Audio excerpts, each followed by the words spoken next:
Olá você, eu me chamo Pietro e esse é o Segue o Som, o meu programa feito para quem ama música, cultura, comportamento, mas antes de tudo, uma boa conversa. E se a música é o que move a Podpah Records, o jeito que você escuta faz toda a diferença. Por isso, a Philips está aqui com a gente no Segue o Som, conectando qualidade de áudio e vídeo com quem vive a música de verdade. Escaneie o QR Code que está na tela, escolha o seu jeito de seguir o som. Tem fones de ouvidos, os mais diversos tipos de caixa de som e se você é daqueles que gosta de sentir o grave de verdade, vai na Boom Beat que não tem erro. Bom, a minha entrevistada de hoje tem uma história que todo brasileiro deveria conhecer. É um exemplo de superação, perseverança e muita inteligência. Mãe, advogada, executiva, curadora e empresária, ela foi responsável por uma virada na carreira dos Racionais MCs. Mas tem mais. Foi coordenadora do SOS Racismo na Assembleia Legislativa de São Paulo, conselheira da OAB, assistente parlamentar da deputada Alicy Brandão e hoje é CEO e cofundadora da produtora Bugnipe. É com muito prazer que eu recebo Eliane Dias. Seja bem-vinda ao Segue o Som. Obrigada, meu bem. Estou muito feliz com o convite. Eu estou aqui porque você é muito inteligente. Então, eu gostei da apresentação. A vinda de você é um elogio tremendo, a recíproca é verdadeira. Desses ofícios que eu te falei, qual te enche mais de orgulho? Mãe. Imaginei que você ia falar isso. É mãe. Esse é o meu projeto número 1 de vida, né? Que me tomou mais tempo, inteligência, atenção, carinho, mas que me deu um excelente resultado. Eu estou feliz com o resultado, estou tranquila. Né? Hoje, meus filhos são autônomos, são donos da própria vida e eu posso viver a minha vida do jeito que eu bem entender, que eles conseguem seguir a vida deles. Então, esse projeto me deixou bem satisfeita. E atualmente, eu falei de várias coisas que você fez. Atualmente, como você se define? Quais são os seus cargos hoje principais? Hoje eu sou curadora, sou empresária, né, CEO Bugnipe e empresária da música, dos negócios musicais. Sou curadora também, então volto agora de novo com esse projeto, Exposição Quinto Elemento. Daqui a pouquinho a gente lança, vamos guardar, mas ela volta aí à exposição. E palestrante, então estou muito focada nisso, quero rodar aí o mundo palestrando. Então estou flutuando nessas coisas que me dão muito prazer. Vou falar da palestra então, porque eu vejo sempre você comentar sobre isso, que é um ofício que você gosta muito, né? Quando que ele aparece na sua vida? Curioso isso, né? Amar ser palestrante. Olha, apareceu assim no SOS Racismo, na verdade. Lá no SOS eu tinha uma função de divulgar o SOS Racismo.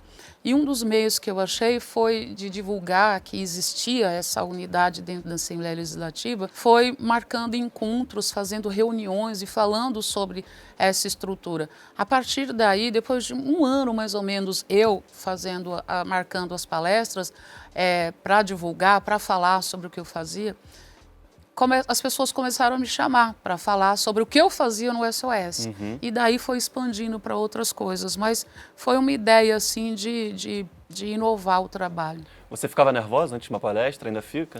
Ainda fico. Ainda fico. Ficava nervosa e ainda fico nervosa. Tem público que me deixa meio chateada, que é um público apático, né? Às vezes as pessoas estão tão infelizes que elas são muito apáticas. Eu fui no Sul fazer uma palestra com jovens que lá, logo pós-pandemia. Então, nessa escola tinham tido 2 suicídios. E aí eu cheguei lá, nossa, olha, eu perdi a linha, briguei com os professores, né, na frente de todo mundo. Não briguei no sentido de que eu falei, olha, tem muitas pessoas vestidas de preto aqui, está todo mundo apático. Essa escola tem muito mato em volta, não tem cor, não bota essa juventude para pintar essa escola, para cortar esse mato, tira essa blusa preta dessa galera, porque era uma apatia que me deixava irritada. A apatia me irrita, o ostracismo me irrita, a apatia me irrita, a falta de iniciativa me irrita, gente mole me irrita de verdade. O que você faz para aliviar o seu nervosismo e se preparar para a sua palestra?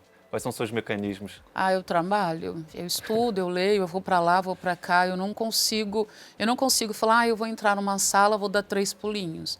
Eu vou entrar numa sala, vou sentar. Não, eu vou verificar o que eu preciso falar. Nem que seja muito rápido, assim. Se for uma coisa que eu não tenho intimidade, eu vou dar uma estudada, e pode ser uma estudada rápida, às vezes eu leio 2 dias antes, mas às vezes assim na véspera, para eu me acalmar, assim, um minuto que antecede a palestra, eu tenho que estar olhando alguma coisa, eu tenho que estar trabalhando. O trabalho, ele, de fato, ele é a minha terapia. Ele me relaxa muito. Curioso, geralmente é o inverso nas pessoas, né? Voltando agora para a Bugnipe, como eu apresentei aqui, você foi responsável por uma virada na carreira do grupo Racionais MCs, né? Eu acho que, sobretudo a juventude, já os conhece como os Racionais, né? Nessa dimensão toda. No entanto, há 15 anos atrás, um pouco mais, quando você chega lá, eles não tinham essa notoriedade, eles não faziam tantos shows. O que você encontrou quando chegou nessa nova administração, digamos assim? Eu cheguei para administrar essa banda, eu cheguei muito advogada, assim. Eu estava trabalhando na Assembleia Legislativa e tinha o meu escritório de advocacia. Eu estava advogando já fazia uns 5 anos. E aí eu cheguei buscando problemas. Cheguei muito advogada. Eu falei, quero buscar quais são os problemas. Eu vou corrigir os erros e eu corrigindo os erros tende a fluir. Então foi isso que eu fiz. Eu cheguei lá, fiquei filtrando tudo que estava errado. Depois eu comecei a filtrar tudo que precisava aparecer. Então, tipo, o canal YouTube, esse canal YouTube precisa aparecer. Então eu foquei naquilo ali. A rede social, eles não tinham, ninguém tinha Instagram, ninguém tinha nada. Então vamos ter um Instagram, vamos trabalhar. Foi essa a minha estratégia. Primeiro eu vou tirar todas as arestas, tudo que estiver atrapalhando, e depois eu vou fazer o quê? Depois eu vou impulsionar tudo que não tem. Então, eu comecei a trabalhar nisso. E aí eu fiz um projeto de manter. Então, o Racionais é a banda, não foi a banda. Essa mudança no verbo, ela é uma coisa que funciona muito. Interessante. Entendeu? Então, eu só mudei o verbo. O MCs. Eu falei, o MCs eu acho que joga muito lá para trás. Então, eu trabalho só o Racionais. Então foram algumas pitadas em algumas coisas assim que a gente faz que muda tudo. Você organiza a casa, mas os Racionais não faziam tantos shows, por exemplo. Era inimaginável naquele momento estar no Rock in Rio, por exemplo. Nesse quesito, o que você fez para que o mercado entendesse que o show deles era atrativo? Eu fiz show só em casa A. A gente tem casa A, B, C, D. Então, todas as casas, eu fiz um mapeamento com a minha sócia na época. Nós mapeamos quais eram as melhores casas daqui de São Paulo, Salvador, Rio Grande do Sul, Rio de Janeiro, entre outras. E aí eu peguei a casa e aluguei. Como as pessoas não queriam contratar o Racionais nessas casas grandes, eu mesmo fiz o show. Eu fui lá, aluguei a casa, aluguei o som, contratei a banda Racionais, vendi o ingresso, comuniquei para o público que ia ter o show naquele lugar, naquela casa, contratei a segurança, a ambulância e levei o público lá. E aí o público curtiu. Quem não curte? Sabe, você está num ambiente legal, sabe, com uma banda legal. E foi fazendo assim. Aí depois que eu fiz só nessas grandes casas, aí os grandes festivais levaram. Sim, fiz virada cultural, que eu precisava, estratégico mesmo, eu precisava tirar aquele estigma, né, de que o Racionais não podia fazer show aberto. Aí eu fiz virada cultural para 100 mil pessoas e só fiz essa para provar que podia fazer show aberto.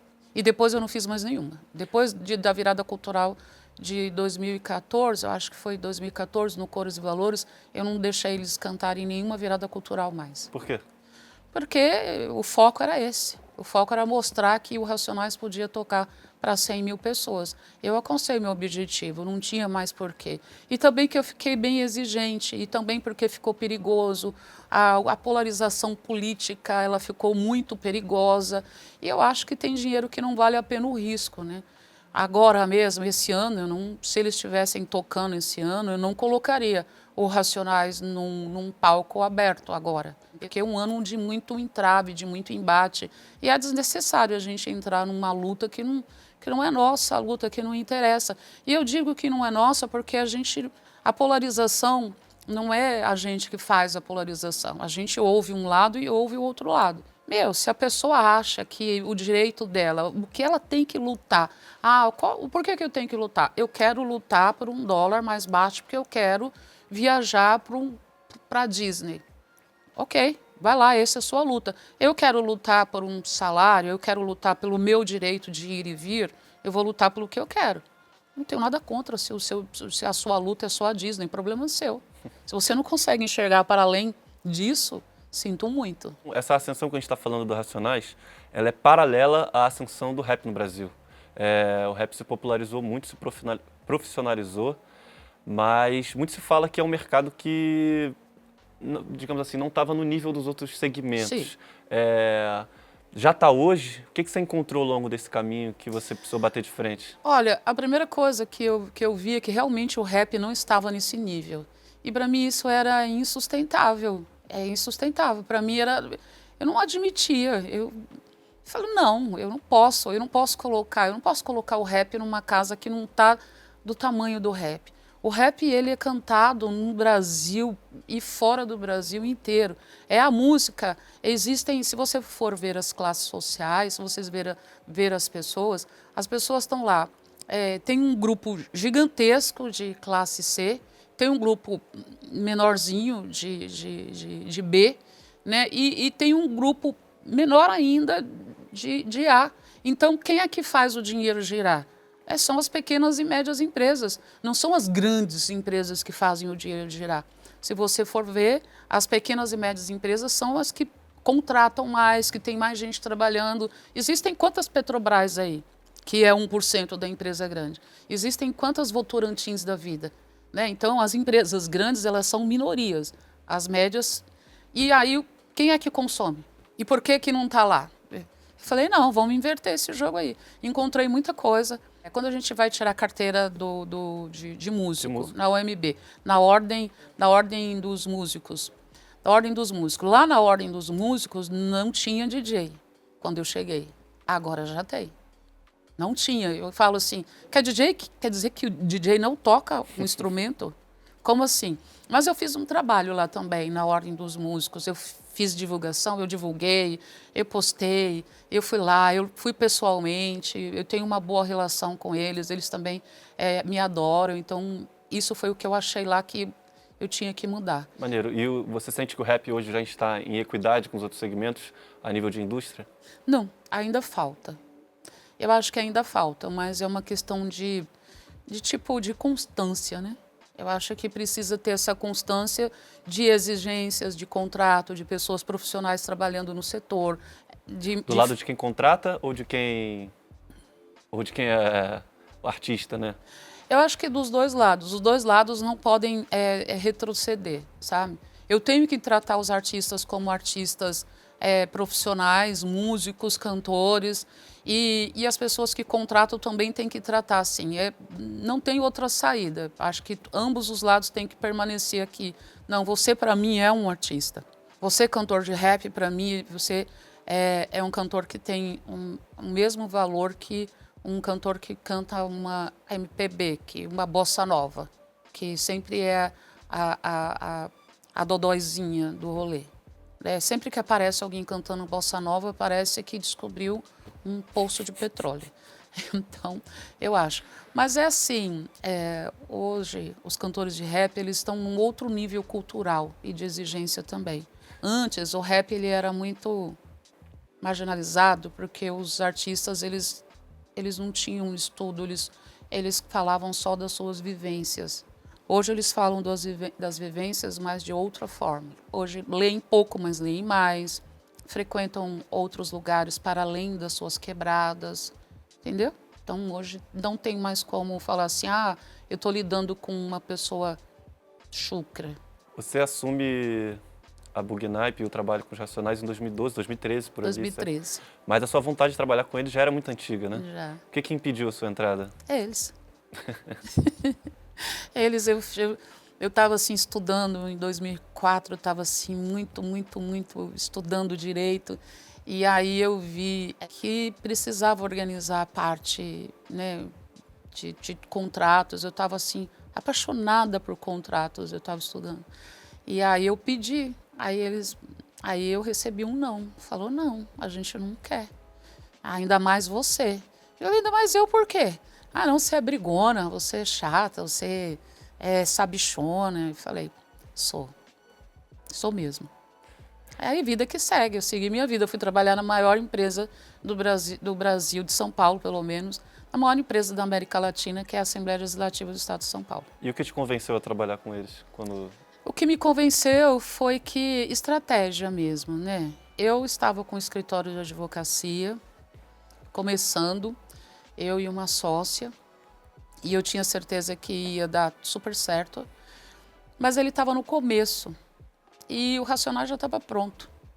Estratégia. Eu ia ganhar dinheiro mais rápido com o Racionais. E, é óbvio, o meu bem maior, que era os meus filhos, porque o que me fez ir de fato assim, bater o martelo, é que é a herança dos meus filhos. O direito autoral da parte do pai dos meus filhos é dos meus filhos, entendeu? Então eu falei, esse patrimônio aqui, eu vou proteger isso aqui. Agora, se ele quiser vender, esse é um problema dele. A minha parte eu fiz. Ainda na Bugnaip, outro caso que eu acho que é de extremo sucesso é o da Duquesa, que eu acho que seria legal a gente falar um pouquinho dela, porque você começa a trabalhar com ela antes dessa grande ascensão da carreira, né? Faz uma linha do tempo para mim desse seu trabalho com ela. Hoje ela é uma das principais cantoras de rap no Brasil, é a minha favorita. Obrigada. E eu acho que tem um gerenciamento de carreira impressionante. Como é que você conheceu ela? Ela é linda. Ela foi uma indicação da Monique Evelyn, que está lá no Shark Tank. Ela foi uma indicação da Monique para o meu sócio, que é o meu filho. E aí, na época, ele muito tranquilo chegou e falou assim, olha, eu estava trabalhando com uma outra artista e essa outra artista eu estava postando tudo nela, assim, mas ela falou, olha, eu vou sair da rede. Eu quero sair da rede. Eu falei, como? Entendi. Ela falou, eu quero sair da rede, tá me dando ansiedade e eu vou cuidar dos meus filhos, que ela tem 2 filhos. E aí eu falei, puta merda, postei tanto dinheiro e a menina quer sair da rede, mas tudo bem. E aí foi nessa coisa, assim, eu queria muito uma mulher, assim, forte, sabe? Que trabalhasse comigo, que me representasse. Aí a Monique indicou para o meu sócio, o Jorge chegou e me mostrou. E aí eu dei uma olhada no produto que ela tinha colocado no canal YouTube dela, e ela tinha feito tudo sozinha, fiquei observando cada detalhe. Ela cuidou do cenário, ela cuidou da maquiagem dela, ela tinha um plano só, uma câmera só que estava filmando, ela tinha a letra da música era dela, a produção musical estava junto com ela, que ela fez a produção. E ela estava cantando e interpretando. Aí eu falei, essa menina dá um caldo, porque ela fez tudo, ela tinha feito tudo. E eu falei pro meu filho, vamos tentar. Meu filho, meu sócio, eu falei, vamos tentar, beleza. Aí conversei com ela um período, ela veio, gravou um primeiro clipe dela num frio, tadinha, que dó. Que ano isso? 2019. E eu fiquei observando. A minha primeira conversa com ela, eu cheguei assim, ela estava no meu escritório, aí eu falei para ela assim, não joga o meu dinheiro fora. A primeira palavra que eu falei para ela foi essa, não joga o meu dinheiro fora. E o que ela respondeu? E ela novinha, ela tá com 25 anos agora, em 2019, acho que ela tinha 19 anos. Ela com 19 anos, vindo de Vitória da Conquista, do interior, chega e me encara assim. E eu encarei ela como se ela fosse eu. Eu não vi ela uma menina novinha, eu vi a artista que eu vi no canal YouTube. Eu vi aquela pessoa forte, aquela pessoa madura, aquela pessoa decidida, aquela mulher que sabia o que queria. E aí eu falei isso para ela, não joga o meu dinheiro fora. Mas ela não me decepcionou em nada, então a gente foi trabalhando de acordo com o que ela foi solicitando, de tudo que ela tinha na cabeça, tudo que ela tem na cabeça é respeitado. Eu faço tudo o que ela quer, do jeito que ela quer, porque ela tem que ser respeitada. O meu sócio é que está diante de toda a parte artística e eu estou diante de toda a parte executiva, jurídica ali. Eu sou a chata, eu sou a pessoa que diz não, eu sou a pessoa que não sorri, eu sou a pessoa que sou a brava, eu sou a pessoa que, quando eu chego no ambiente, todo mundo trava, e é para travar mesmo, é para saber que eu estou lá, é para saber que o resultado tem que dar o máximo, porque se eu sair... Se eu coloquei o dinheiro, se eu sair da minha casa, se eu fui até lá, eu não vou aceitar menos do que o seu máximo. Pode dar tudo errado? Pode dar, mas eu vi que você fez o seu máximo. E então a gente vem trabalhando, aí ficamos 2 anos de pandemia, né? Ali trabalhando com ela, e ela se esforçando muito. Ela é brava, ela é exigente, ela é criteriosa, ela é formada em publicidade. E a gente só tem que seguir o que ela quer, só tem que seguir o que ela quer. A gente faz o que ela quer dentro das nossas possibilidades e o resultado está aí. Né? Mas ela não tem folga também, né? Porque você não dá ou ela não quer? As duas. As duas. Eu faço as coisas do meu lado e ela faz as coisas do lado dela com maestria.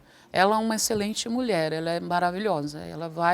Ela vai chegar onde ela quiser. E no que depender de mim, o céu é o limite para ela. No que depender de mim, ela vai cantar em grandes festivais internacionais, ela vai fazer o que ela quiser. Com certeza. Até porque eu acho o show dela o melhor também, do segmento. E ela entende, né? Ela entende das coisas. É muito bom você trabalhar com uma pessoa que entende, sabe? É muito bom você não ter que ficar repetindo 10, 15, 20 vezes a mesma coisa. E ela, o Brau, eles são incríveis, eles são bons para trabalhar. O Brau também. Você não precisa falar para o Brau, faz X, Y, Z. Ele entende das coisas, ele sabe o que é, sabe? Então é muito bom, eu tenho prazer em trabalhar com eles. Ele entendeu de cara já o Mano a Mano? Eu acho que é um projeto que me interessa muito. Ele entendeu. Foi fácil de convencê-lo? Foi. Foi uma crise que eu tive, na verdade. Assim, no Mano a Mano foi uma crise de raiva que eu tive.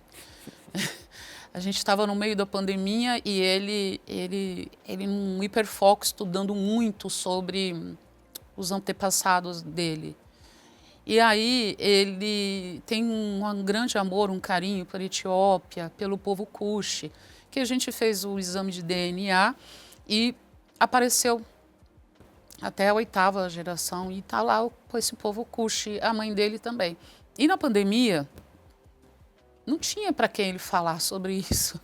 Então, no meio daquela loucura da pandemia, todos os dias eu tinha 40 minutos, 1 hora de aula de história. E aí eu fui ficando nervosa. Aí eu falei para ele assim, vamos fazer um podcast para você falar sobre isso? Aí ele respondeu, vamos. Eu falei, pai amado, peguei o telefone e liguei para o meu sócio. Falei, seu pai topou fazer o podcast. Ele falou, topou? Falei, topou. E ele é muito decidido. Quando ele fala, vou fazer, eu vou fazer. Quando ele fala, não vou fazer, eu não vou fazer. Agora, quando a gente convence ele, aí eu risco. Pode ser que sim, pode ser que não. Aí meu sócio já entrou em contato com o pessoal que tinha contato com o Spotify e fomos. Aí eu falei, graças a Deus. Aí a gente fazia aquela loucura, começamos a roteirizar, eu comecei a cuidar dos contratos, né, dos negócios, da grana, do dinheiro, da exclusividade.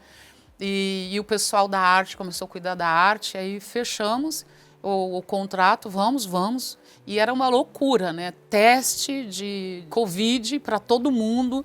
Às vezes chegava na hora, o convidado chegava, fazia o teste de Covid positivo, voltava. E eu fazia teste de Covid pelo menos 4 vezes por semana. Meu nariz já não aguentava mais. Eu imagino. Mas deixa eu te perguntar uma coisa, porque você entra sempre para vencer. Sempre. E o Brau é o MC.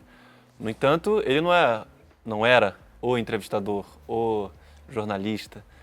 Como é que você tinha certeza que ele ia performar bem ali, que o podcast ia dar certo? Porque ele é inteligente, né? E ninguém sabia o quanto ele é inteligente.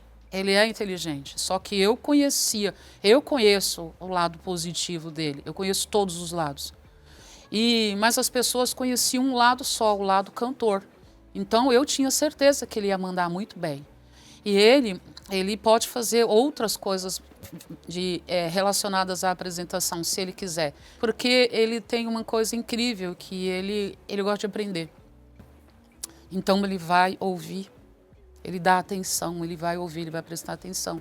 Ao contrário de mim, que sou impaciente, quero fazer tudo rápido. Minha cabeça, eu estou aqui, mas a minha cabeça já está pensando em outros 3 compromissos que eu tenho. Não, ele vive ali aquele momento. Então, eu tinha certeza que ele ia mandar muito bem. Eu tenho uma curiosidade, Eliane, porque você diz que só trabalha com o que gosta, né?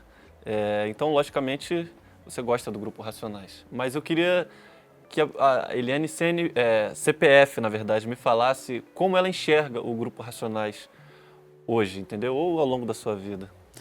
Ao longo da minha vida é mais fácil falar, porque eu enxergo o Grupo Racionais ao longo da minha vida como um grupo que mudou um povo, mudou a concepção, o jeito de pensar de um povo.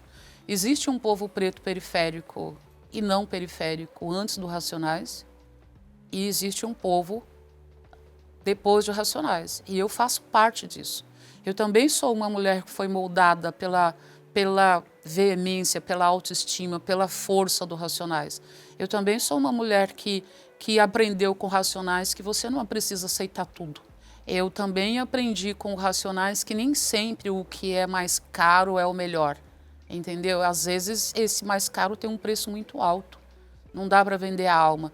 Então o Racionais ao longo da minha vida me ensinou isso, e eu aprendi a dizer não. Eu sempre fui uma pessoa de muito baixa autoestima. Minha autoestima sempre foi um problema para mim. Sempre tive problema com isso. E com o Racionais ela deu uma boa melhorada, porque eu aprendi que não, você topa fazer isso? Não, eu não vou topar. Por quê? Porque realmente isso vai me custar um preço alto.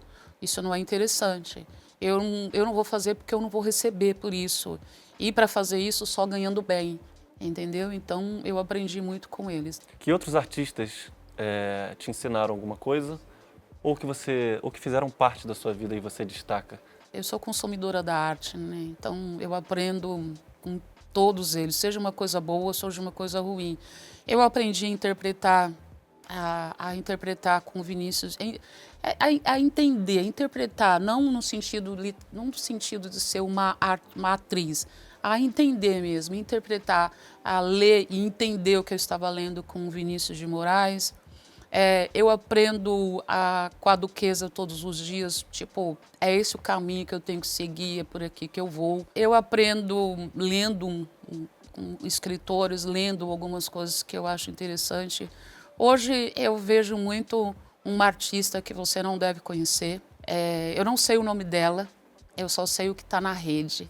E o nome dela que está na rede chama Re.Significa. E essa menina, não sei qual a idade dela, a gente não sabe, eu aprendo muito, com muita tranquilidade, física quântica com ela. Ela agora é minha obsessão, porque ela fala sobre física quântica de um jeito muito suave que a gente consegue entender. E eu, sem saber, eu sempre materializei as coisas que eu queria, mas eu não sabia que isso tinha nome, que era física quântica. Então, através dela eu estou aprendendo outras coisas. Eu ouvi o Paulinho da Costa e eu falei, meu Deus, como é bom a gente ser humilde. Aprendi com ele o significado do quanto é bom você ser humilde, sabe assim? Então todos os dias eu aprendo uma coisa nova. Eu estou aprendendo com você aqui, tão jovem, tão inteligente, sabe, nesse universo aqui que pode pá, estou aprendendo com você aqui que é possível a gente ter pessoas jovens, inteligentes, interessadas, focadas, fazendo coisas boas e olhando para uma pessoa como eu. Então, todos os dias eu aprendo. É uma honra. Você foi um dos meus hiperfocos também. Eu acho você uma personagem incrível. Eu acho que a sua história dá um filme, sabia? Tomara. Você gostaria que tivesse um filme seu? Eu gostaria, porque eu acho sem nenhum tipo, sem ego e sem vaidade, eu acho a minha história bem interessante. Eu gostaria de ver a minha história, se não fosse eu a pessoa. E quem seria fazendo? Quem você gostaria que te interpretasse? A minha atriz, né? Eu tenho uma atriz em casa, eu tenho cantor em casa, eu tenho um homem de negócio em casa, eu tenho uma atriz na minha casa, eu sou privilegiada nesse sentido. Estou cercada de pessoas muito inteligentes. É óbvio que a minha filha ela é muito parecida comigo, não só fisicamente, quando eu tinha a idade dela, mas também na coisa de ser destemida, aguerrida, de saber o que quer fazer. É lógico que ela é uma versão minha 100 vezes melhorada, né? Faz só o que quer, assim. Mas ela, sim, ela seria... Por quê? Porque ela é uma mulher negra e ela entende as minhas dores. Ela entende, se eu erro, ela sabe por que eu errei e ela sabe me corrigir. E ela me corrige bravamente. Nossa, eu fico puta. Não é assim. mas depois eu reflito e eu sei que o que ela falou está correto. Eu comecei a achar interessante a partir do momento que eu soube que eu nasci em casa, de parto natural, e só estava eu e minha mãe. Então eu achei isso fantástico, assim. E essa descoberta foi recente, não é? Foi. Eu achei isso fantástico. Eu acho que essa é uma coisa mais importante da minha vida, assim. Eu acho que a coisa mais difícil que eu fiz foi nascer. E aí eu fui lá, perguntei para minha mãe porque não tinha o endereço do hospital. Eu já estava formada, advogada, recentemente. Fui ler a minha certidão de nascimento com o olhar de advogada e vi que faltava o hospital onde eu havia nascido. E imediatamente eu fui até minha mãe e ela disse, não, você nasceu em casa. Eu falei, como eu nasci em casa? Como é que vai ser o meu ascendente, meu horóscopo? Como é que eu faço meu mapa astral? Ela falou, não sei a hora que você nasceu.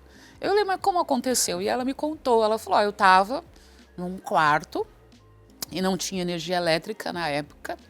Ela falou assim, a sua madrinha, a Maria Rosa, uma das, que eu tinha duas, né?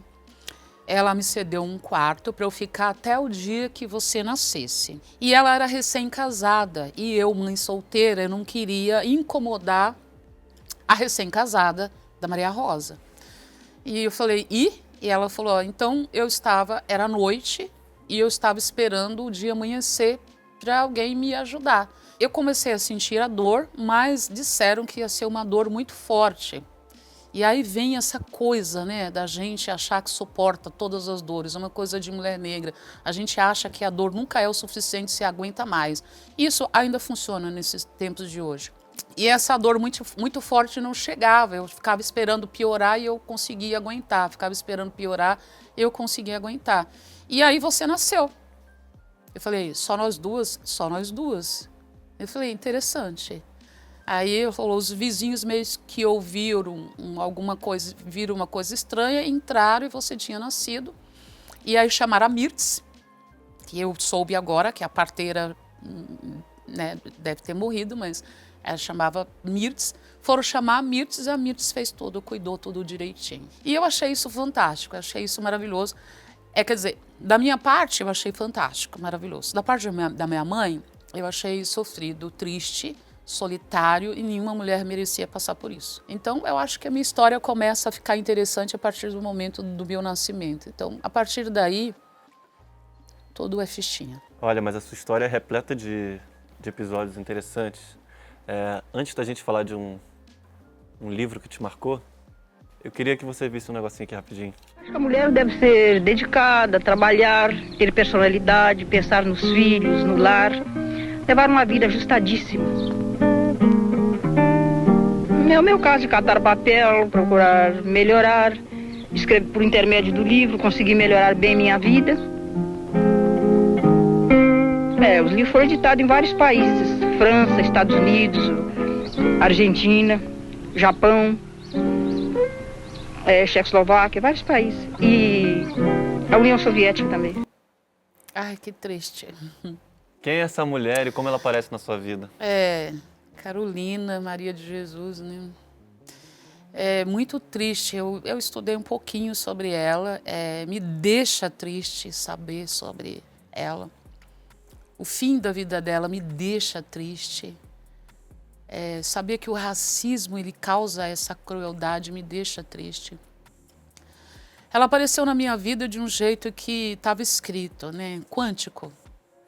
Agora tudo tem explicação, quântico. Eu era cuidada por um casal e esse casal, esse homem, ele criava porcos e ele saía todos os dias para ir buscar sobras de comida no entorno ali da onde a gente morava para poder dar para os bichos dele. E ele levava eu e a minha irmã, Denise, eu tenho uma irmã que é muito próxima, né? E a gente ia com ele nessa carroça, mas a gente voltava brincando e era muito divertido. Não era um sofrimento, era diversão. Numa dessas idas, assim, a gente foi e eu não sabia ler aos 9 anos, né? E eu peguei um livro do lixo, eu estava voltando, ele estava lá, a gente estava andando de a pé, assim, não era um percurso muito longo, não me lembro muito bem. E aí tinha um livro que era mais ou menos comprido, assim, mais ou menos dessa finura, assim, e E eu peguei esse livro, achei do nada assim. Tava brincando com a minha irmã, puf, peguei o livro. E aí eu entreguei, cheguei na casa dessa cuidadora, essa pessoa que tomava conta de mim, e ela também não sabia ler. E eu mostrei para ela, e ela falou que não sabia ler, e eu falei para ela que eu queria entender as palavras. E ela me disse isso. Pelo que eu sei, quem entende das palavras é advogado. Eu falei, então eu quero ser advogada, que eu quero entender as palavras. E hoje um dos grandes males do século é as pessoas não entenderem as palavras, né? Por incrível que pareça. A gente vive no que o Racionais fala na Torre de Babel. As pessoas não entendem as palavras. E esse foi o meu norte, né? E isso é um privilégio na minha concepção, que eu não vejo as coisas de um lado ruim, eu procuro ver o lado bom das coisas. Foi um privilégio não ter ninguém que falasse para mim não pegar o livro do lixo. Né? O seu Juca, ele estava ocupado e eu estava brincando com a minha irmã. E foi o primeiro livro que eu tive acesso. Você aprende a ler e lê o livro? Eu aprendi a ler, demorei para ler. Não, li o livro uns 10 anos depois. E como ele te marcou? Eu acho que, a princípio, eu não sabia, não entendia muito o que queria dizer, não interpretava muito bem. Aí eu leio e releio, e cada vez que eu leio e releio, ele me marca de uma forma diferente. Agora me marca com profunda tristeza, né? Todos aqueles relatos de comprar o sapato, né? Tem um relato que ela precisa comprar um sapato e não consegue juntar o papel para comprar o sapato para o aniversário da filha. E isso é muito triste, assim, porque eu acabo entrando ali dentro, né? Leitura tem dessas coisas, né? Ela mergulha você ali daquilo ali. E essa de mergulhar nesses lugares, assim, me deixa com profunda tristeza, porque pelo o lugar que eu ocupo, acabou que eu tive muita proximidade com essa personagem. Eu acabei conhecendo, eu acabei estando em lugares que homenageiam ela, eu acabei ganhando mais livros, ganhando a coleção. Então, ela ficou muito mais próxima de mim. E aí me dói mais, porque eu estou muito perto dela, entendeu? Não sei se deu para explicar. Você falou de algumas mulheres aqui que marcaram a sua vida e a luta antimachista, né, o feminismo, ele é muito presente na sua vida. Só que você já disse que conheceu o feminismo e a liberdade trabalhando na casa de uma outra mulher. Queria que você contasse essa história. Foi incrível. Foi incrível isso. Eu tenho uma coisa que tudo que acontece comigo é para o meu bem. Eu aprendi isso recentemente, mas eu também já sabia que as coisas aconteciam para melhorar, né? As coisas acontecem para melhorar. As coisas acontecem se a gente quiser que melhora, melhora. Se quiser que piora, piora, né? E a minha mãe, ela deixou de trabalhar nesta casa e ela foi trabalhar num outro lugar e me colocou para trabalhar nesse lugar. O sonho da minha mãe era que eu conseguisse trabalhar de doméstica, porque ela sabia que eu não ia passar fome. E eu aceitei trabalhar nessa casa, foi o meu primeiro emprego. Eu tinha 13, 14 anos, assim. E era uma mulher sozinha, e Maria Alice, sozinha. Ela era a namorada do Toquinho, então minha mãe foi trabalhar para o Toquinho e eu fui trabalhar para Maria Alice. Ela morava sozinha num apartamento na Travessa da 9 de Julho ali. E eu achava aquilo incrível, dela morar sozinha. Para além disso, ela trabalhava com crianças neuroatípicas, né? E ela tinha um jeito assim. A casa dela só tinha arroz e Coca-Cola, que eu me lembre. Então, para mim, estava tudo bem, porque eu adorava arroz. A Coca-Cola não muito, mas o arroz eu adorava. E ela me dava acesso a música boa e a livros. Ela falava que se eu terminasse ali meu trabalho, eu podia ouvir música e eu podia ter acesso a livros. Ela tinha um local de trabalho ali que tinha uma estante de livros muito grandes. Não que eu tenha lido algum com profundidade, posso ter folheado, eu nunca parei para ler, mas eu podia ouvir boas músicas. E ela tinha um negócio que ela levantava, ela andava pelada pela casa, assim, de boa. E aquilo, para mim, eu achava assim, como uma mulher pode ser tão livre assim, né? morar sozinha, trabalhar, comer o que quiser, vestir se quiser. E isso me encantou, essa liberdade, assim, né? Ela namorava um artista, eu acho que ela era namorada, acho que ela não chegou a morar junto, ela namorava um artista. Então, os artistas sempre vêm com essa liberdade, né? Os artistas têm essa licença poética de fazerem o que quiserem, né? Usar o cabelo que quiser, usar o sapato que quiser, a roupa que quiser. É uma pena que eu não sou artista, eu gostaria. Mas você tem liberdade, não? Não muita, não muita. Hoje foi o primeiro dia que eu saí para trabalhar com uma roupa sem manga. A Camila falou, nossa, colocou o braço para jogo. Então, eu não tenho muita liberdade, eu não me sinto tão livre. Acho que hoje, quando a gente pensa em corrigir os problemas da sociedade, a gente pensa na política, né? E você passou, de certa forma, pela política no SOS Racismo, trabalhando como assessora parlamentar da Alice Brandão. Você acredita na política? Acredito. Eu acredito, porque eu trabalhei 10 anos na Assembleia. E eu vi muitas coisas boas lá, e eu fiz muitas coisas boas. Então, eu acredito na política, sim. Eu acredito que a sociedade tem o dom de nortear, porque se você tiver um assunto que te interessa, e você juntar 50 pessoas e ir lá discutir na Assembleia sobre o assunto, você será ouvido e vai discutir. A política, ela fica solta porque o povo não entende, e eu acho que não tem que se meter no que não entende. Está muito feio todo mundo falando de muita coisa que não sabe. Como é que você vai falar de política se você não entende de política? Como é que você vai falar sobre A, B, C se você não entende de A, B, C? Você sabe como funciona a máquina estatal, sabe como funciona o executivo, você sabe como funciona o legislativo, você não sabe como funciona. Vai estudar, vai passar um dia lá, vai entender. Quantos deputados tem na casa? Você sabe quantos deputados tem? Quantos homens, quantas mulheres tem na casa? Como funciona? Por que é necessário fazer projeto de lei? Por que existem projetos de leis que não pegam? Por que a gente tem o dia da mulher? Por que a gente tem o dia do autista? Por que a gente precisa regularizar X, Y, Z das coisas? As pessoas não sabem. E aí elas ficam falando porque, eu estou triste, estou com meu celular aqui, o que eu vou fazer? Vou provocar, vou tocar fogo no parquinho. E não, a política não é para todos, mas para as pessoas que se interessam, sim. Essa política é para as pessoas que se interessam e elas devem ir na Casa de Lei e elas devem dizer quais são as suas necessidades. Eu sinto muita falta, muita mesmo, da Sociedade Amigos do Bairro. Porque ali na Sociedade Amigos de Bairro, você não deve ter pego, e também tinha os clubes sociais lá nos primórdios que eu não peguei, mas a Sociedade Amigos de Bairro, ela mapeava todos os problemas daquele bairro. Então tinham ali 20, 30 pessoas que ficavam voltadas a discutirem sobre os problemas do bairro. E aí essas 30 pessoas pegavam esses problemas e levavam até os políticos. E dali saíam as leis.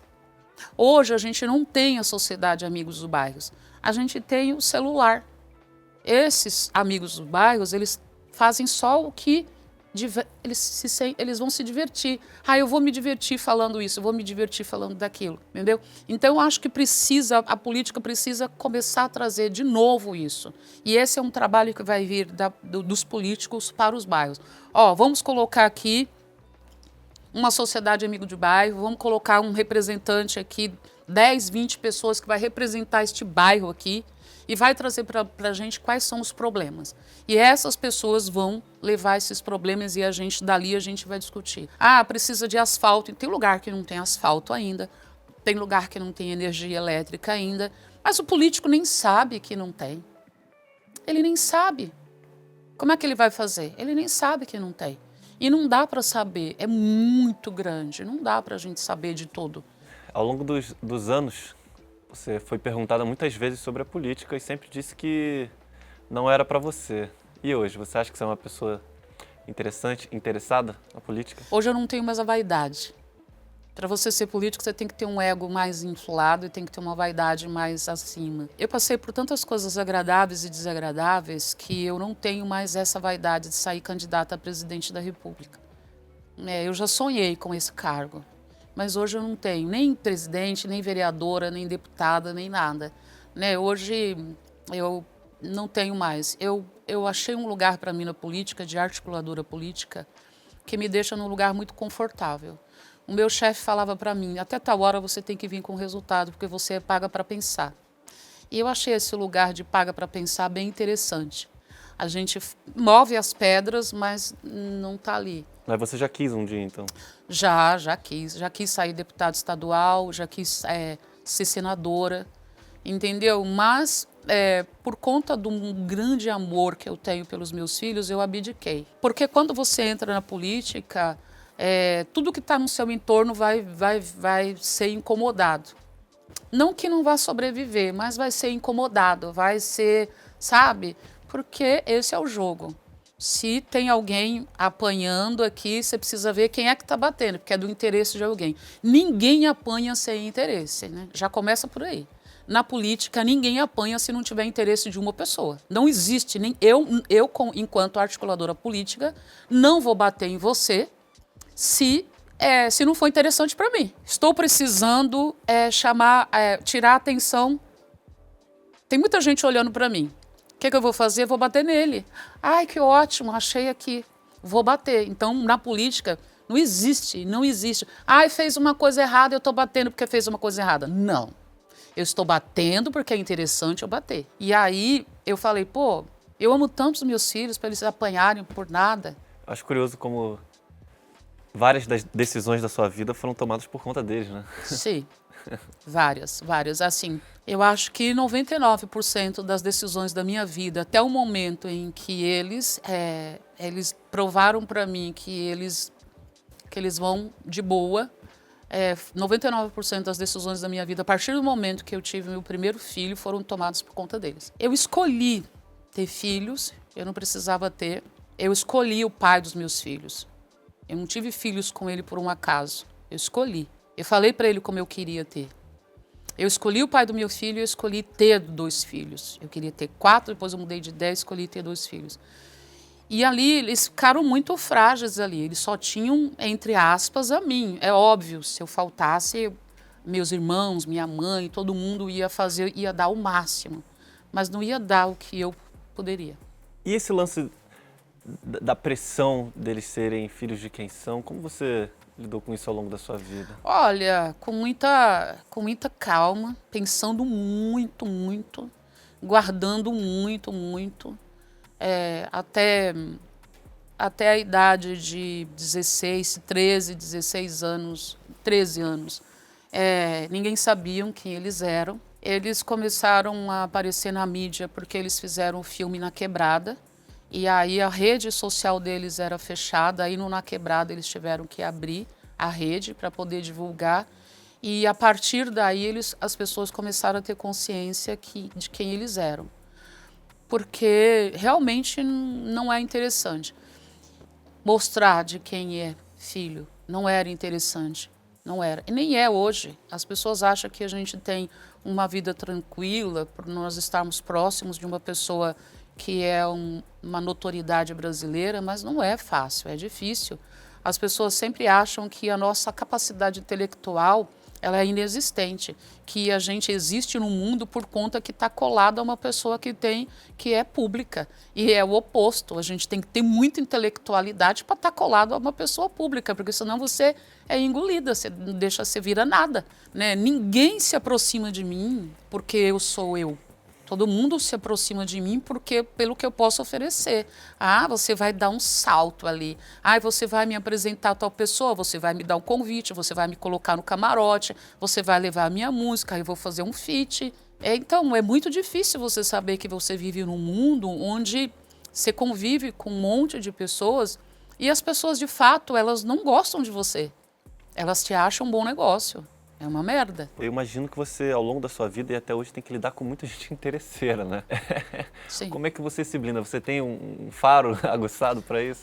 Olha, eu sou muito enganada, né? Ainda? Ainda. Eu sou muito enganada. Porque, assim, a gente não pode julgar todo mundo, né? E aí você vai dando oportunidade, a pessoa vai indo, ela vai chegando. demora um pouco para você perceber que você não é a pessoa, que você não é nada, que você faz parte do jogo. Demora um pouco. Eu não posso dizer não para você de cara assim.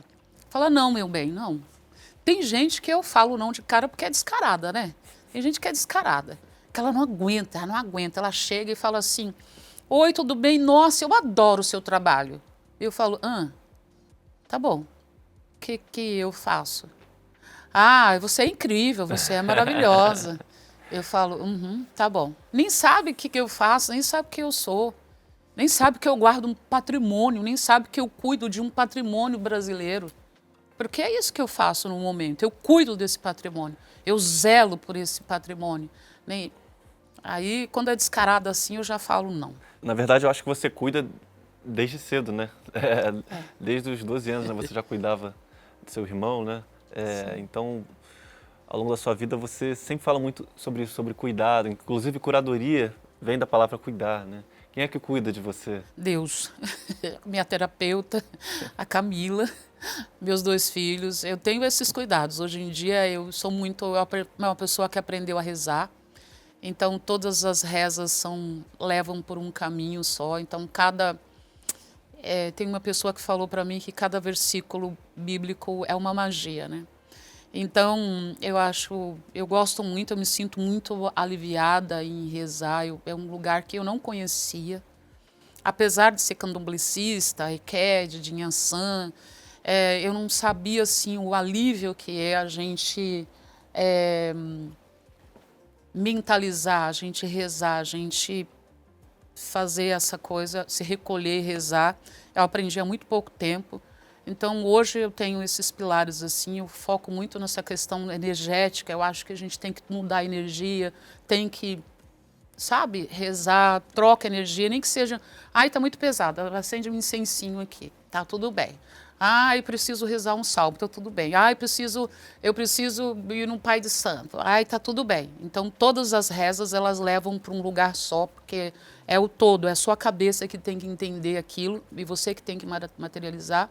Eu faço terapia há pouco tempo, eu faço terapia há 2 anos e um pouquinho, então a minha terapeuta, ela é maravilhosa.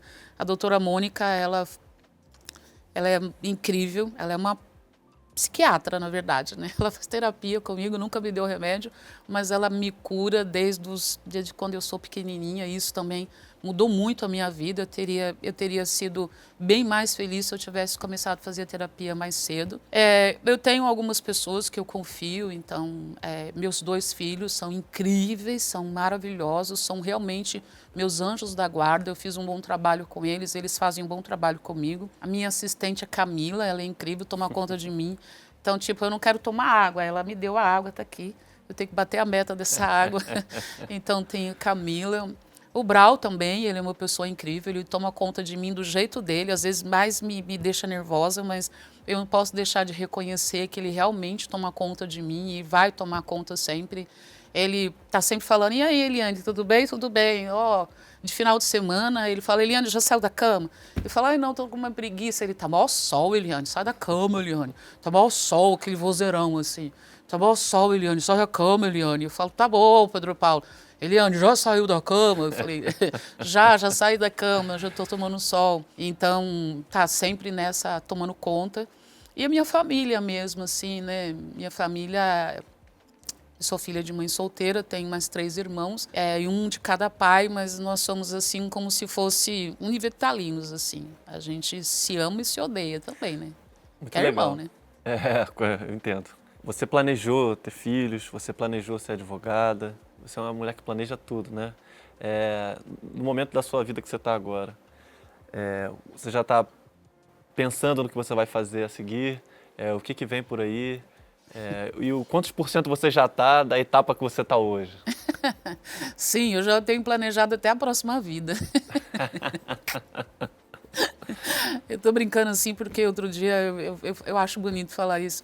Eu falei, acho bonito. Eu tava com a minha filha me dá carona, eu falei, dá carona. Aí eu fui até o elevador, voltei, aí voltei pensando assim, eu cuido bem dessa menina porque eu quero que ela nasça comigo na próxima vida. Ai, que lindo. E aí eu falei para ela falou, calma, já tá planejando a próxima vida. Ela falou para mim, calma, calma. Eu realmente, eu faço as coisas pensadas, eu acho que é quando a gente verbaliza as coisas caminham. Eu aprendi isso lá atrás, né? Não é agora que eu estou aprendendo isso. Eu aprendi isso quando eu decidi que eu ia ter 2 filhos. Quando eu era garota, eu lembro disso. Quando eu era garota, eu brincava muito pouco, mas as poucas vezes que eu brinquei, que eu brinquei de boneca, assim, que eu não tinha boneca, eu me lembro de uma vez eu ter falado que eu queria ter 2 filhos, o Pedro Paulo e a Ana Carolina. E o tempo passou, o tempo passou, o tempo passou. Eu acabei me casando com o Pedro Paulo e a mãe dele chama Ana. Eu falei, que é isso? Eu achei incrível. E aí eu comecei a observar isso. E eu queria que o meu filho, o Jorge, meu sócio e filho, chamasse Pedro Paulo, mas o Pedro Paulo, graças a Deus, não deixou. E eu agradeço, ele não deixou. Ele falou, não, Pedro Paulo não. E a Ana Carolina, é óbvio, né, que a minha sogra, que Deus a tem em bom lugar, chamava Ana. A minha filha, quando nasceu, eu já não quis que chamasse Ana. Mas eu chamei tanto esses 2 nomes que eles vieram para mim. Não do jeito que eu imaginava, mas do jeito que eu tive que cuidar dos 2. Eu cuidei dos 2 porque eu entendi que era necessário. Então, a partir do momento que eu tive esse entendimento, porque o legal do pensar não é você pensar. O legal do pensar é você pensar por que você está pensando aquilo. Então, o legal é isso, é você pensar por que eu estou pensando isso, por que eu estou nisso aqui. E eu faço esse negócio de forma muito espontânea. Por que eu estou vivendo isso aqui hoje? Por que eu estou vivendo isso aqui? Por que eu estou aqui com você agora? Eu já quis isso aqui? Eu já quis isso aqui. Em algum momento lá atrás, o ano passado, o ano retrasado, eu quis estar aqui com você, não você propriamente, mas eu queria estar sendo entrevistada por uma pessoa jovem e inteligente, que valorizasse não só a mulher do cantor, mas a persona que eu sou. Então, eu verbalizo mesmo. Demais. E eu já tenho, sim, um projeto de vida, eu já sei o que eu quero fazer, eu já sei que eu quero, quando eu deixar de ser essa profissional da música, eu já sei o que eu quero fazer. Eu estou vivendo na casa que eu planejei, eu estou trabalhando no que eu planejei e eu já estou planejando o que eu vou trabalhar daqui a pouco tempo. Mas a vida não é só o que a gente planeja, né? Como é que você lida com o inesperado? Eu vivo o meu melhor dia possível. O inesperado me irrita profundamente. Quando a coisa sai do controle, eu tenho que me esforçar muito para não sair do controle. Aí eu venho o meu lado canceriano, que é volta para o seu quarto, deita na sua cama e fica lá, quieta. Ou vai passar um trator em cima de todo mundo, né? Eliane, queria terminar te agradecendo por esse papo. Você é uma pessoa que eu admiro pra caramba. Estou muito honrado de você estar aqui, honrado com os elogios. Espero que você tenha curtido. Eu curti, estou muito feliz de estar vivendo isso aqui com você. Eu quero e desejo que você consiga tudo o que há de melhor que o universo puder te entregar, porque você faz um trabalho sério, você foi lá, você pesquisou, você olhou, e isso requer uma dedicação, requer um tempo, requer uma... Deus está nos detalhes, né? E você observou os detalhes. Então eu desejo que esse teu projeto te dê muitos frutos, dê muito prazer e te leve até algum outro programa que você queira fazer aí. Maneiro. Tá bom? É com essa bênção que eu termino o Segue Som de hoje. Muito obrigado a você que chegou até aqui. Não deixa de se inscrever na Podpar Records. Eu vejo vocês em breve. Valeu.